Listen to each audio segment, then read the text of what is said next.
Hi, I'm Joe Weisenfelder with Cars.com. This is a 2013 Lexus LS600HL. It is the hybrid version of the LS460L, but it's best not to think of it as a hybrid in the traditional sense because in that regard, it would be a miserable, miserable failure. Just look at the numbers.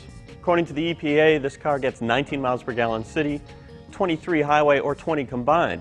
That combined number is only 2 miles per gallon better than the all-wheel drive version of the LS460L. Difference is, this car costs almost $121,000. That's 38 grand more than the LS460L. So essentially you're paying more than $19,000 per MPG. Now it so happens that the LS600 is one of the first hybrid luxury cars when it came out a few years ago, and the old approach used to be a little bit more a combination of power and efficiency, and sometimes the emphasis is on power, and that's the case here. The system power for the entire hybrid system, V8 engine and electric motors, is 438 horsepower, and that is compared with 360 in the regular LS460. So even though this car outweighs that one by more than 400 pounds, it is quicker. I mean, it goes like a shot. And one other bonus, I drove the 460L and I found that it had a fair amount of lag, like accelerator hesitation. Usually you would associate that with a hybrid. In this case, it switched. This one, you hit the pedal, just goes. Another advantage that comes from this being a hybrid is it makes a very quiet car even quieter. Partly because at low speeds, the engine doesn't even turn on. When the engine does turn on, it doesn't run at very high RPM in most cases. Push, you get normal mode, and this makes the accelerator kind of average response. You can go to the left, gives you an eco mode, and that makes it even less responsive and more efficient to drive. And then flip it another time, and you get the comfort mode. Now, in the comfort mode, you get really soft air springs, soft shock absorbers.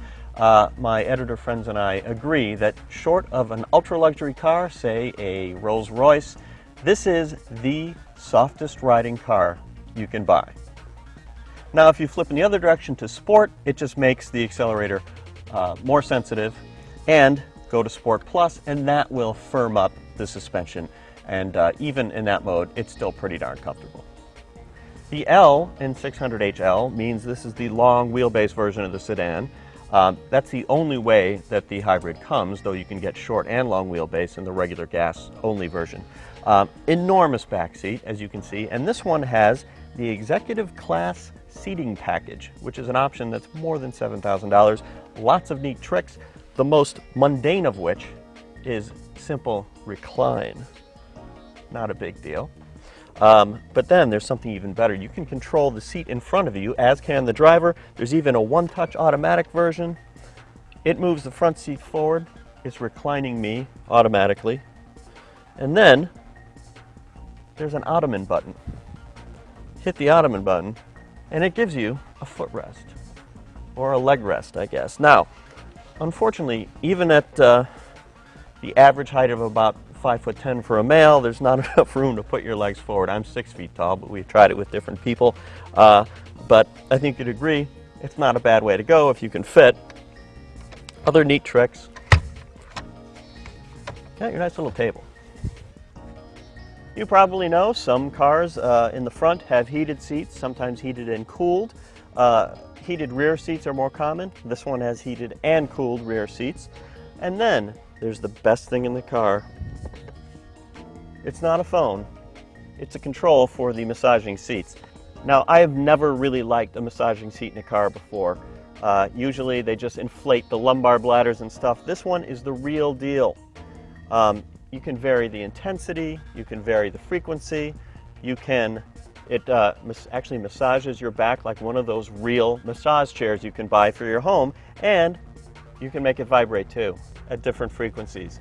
Definitely the best seat of this type I've ever used, and possibly the best thing in this car. Now, a little bit less unique, there is an entertainment system.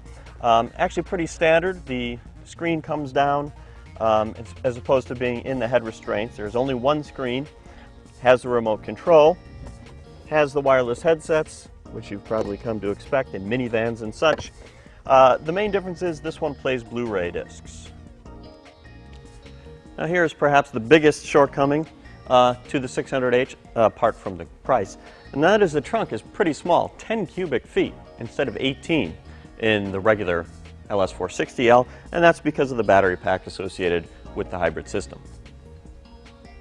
So if you don't think of it as a hybrid, the LS600HL is a pretty spectacular car, but you pay for it. As equipped, ours is $135,000, and let's be frank, it's really more of a limousine than a consumer car that you would buy. So I don't even know if it's worth considering if you're just a normal person as opposed to a limo driver, but I'm going to need more time to think about it. So I'll see you later. You can turn the lights off.